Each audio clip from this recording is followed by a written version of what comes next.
Let me start with something that Abigail was mentioning a couple of times there. A lot of people asking, we're asking in our question of the day, whether we've seen peak inflation or whether it's just pausing. I know you're a bit sceptical as to whether we've seen peak inflation. Tell us why. Yeah, I think it's really just about energy. I mean, at this point, I remember, early April, we were looking at gasoline going down to about $4 a gallon. It looked like that 8.5% number we had on the CPI was going to be sort of the peak. Now we've obviously seen, record nominal gas prices. Gasoline in the next CPI report looks like it's going to be up almost 8 percentage points. So the headline is currently sitting at 8.3, but it looks like it's going to pop back up to 8.4. And honestly, 8.5 is not out of the question given what's been going on with airfares and hotel rates and so on. So, I think there's a chance we might challenge that peak in May. I would expect beyond that, though, that we should hopefully start coming back down. But I think, energy, honestly, it's a day-to-day thing right now, given the volatility, and it just kind of remains a huge wild card in terms of the forecast. Oh, fair enough. So peakish, we're getting peakish. Let's just pretend that we peak for a second. What happens on the back end? I mean, do you peak and all of a sudden inflation plummets, or are there waves to inflation as it slowly decreases? What can we expect? Yeah, so the way I see things kind of evolving through the balance of this year is we're going to get continued strength, obviously, in services. That's just going to be a function of the fact that, rents keep moving higher. They're likely to keep moving higher. And that's just the way that the CPI is sort of designed. It's playing catch up to some of the moves we've seen in a lot of these private rent gauges. That's going to keep upward pressure on inflation. But on the good side, I think you guys have talked a lot about inventories today and over the last, several weeks, especially in retail. And I think we're starting to see some of that come through. One of the things that really encouraged me in the last report was that we had a very broad-based deceleration in goods. It wasn't just about, used cars. Apparel slowed down a lot. Furniture prices cooled off.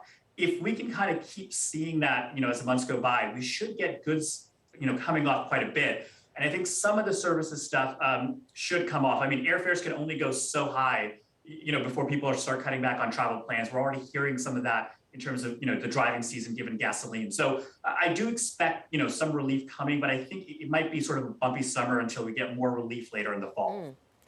Omair, how far through that pivot from buying stuff to buying services do you think we are? When you look at the inflation picture, what does it tell you?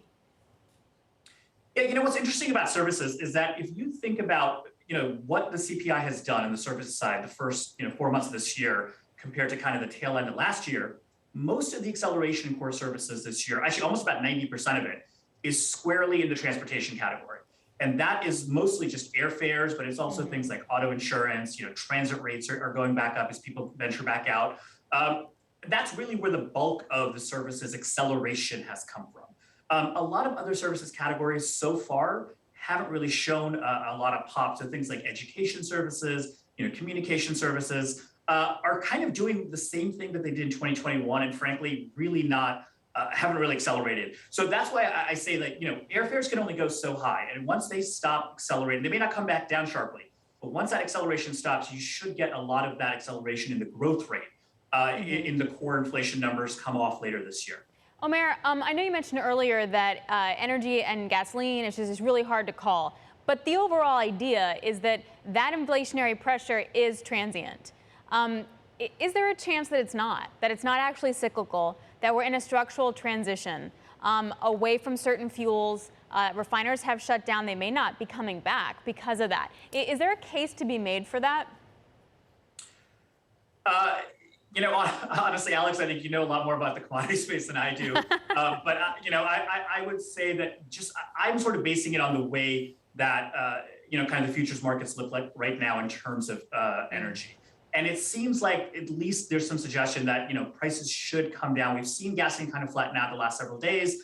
So I'm not necessarily sure about a structural shift. I know the Biden administration is looking to restart some refineries to try to get more production out to help consumers. My suspicion is, though, that we should start to see the energy complex, at least in the back half of the year, at least provide a bit of a relief. But, as I said earlier, it's a huge wild card given what natural gas prices are doing, the flow through to electricity that's going to impact people's rates.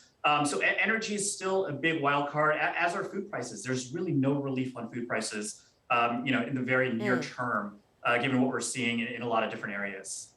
Okay, so no relief on food prices and energy difficult to call. Omair, what happens to wages in this context, or what are you assuming will be the contribution from higher wages into inflation calculations? Are we seeing, because it kind of surprised me what you said about services, that 90% is coming from transport and not so much from other areas.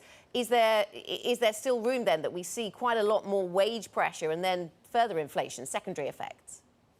Yeah, I think if anything, wage pressures, wages have been sort of following inflation the last, 6 months, certainly.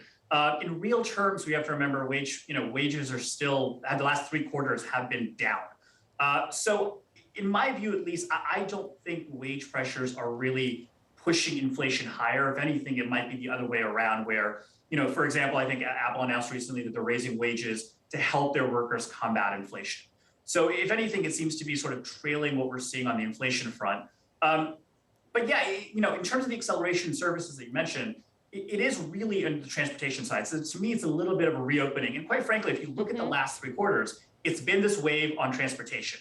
Omicron comes around, people stop traveling, transportation falls, core services decelerate. The reverse is happening now. It's just that we're getting, an additional pop right now with things like jet fuel prices being passed on to consumers. But we haven't really seen a lot of other core services pressure besides shelter. But I think that's something that we all knew was coming really for the last year. Omair, this is a last question here. Quickly, what does progress mean for the Fed? What are they going to be happy with by September? I don't think it can be now. I mean, we've been here before. Last year, the 3-month annualized rate for core PC went from 6.5% to 3.5% in September. It shot back up to 6% by December. And Chair Powell made it clear that that was a huge part of the Fed's pivot. So I don't think a couple of months of data, the 3-month annualized rate is decelerated to about 4% from 6% right now on the core PCE. We know they're on autopilot the next couple of meetings.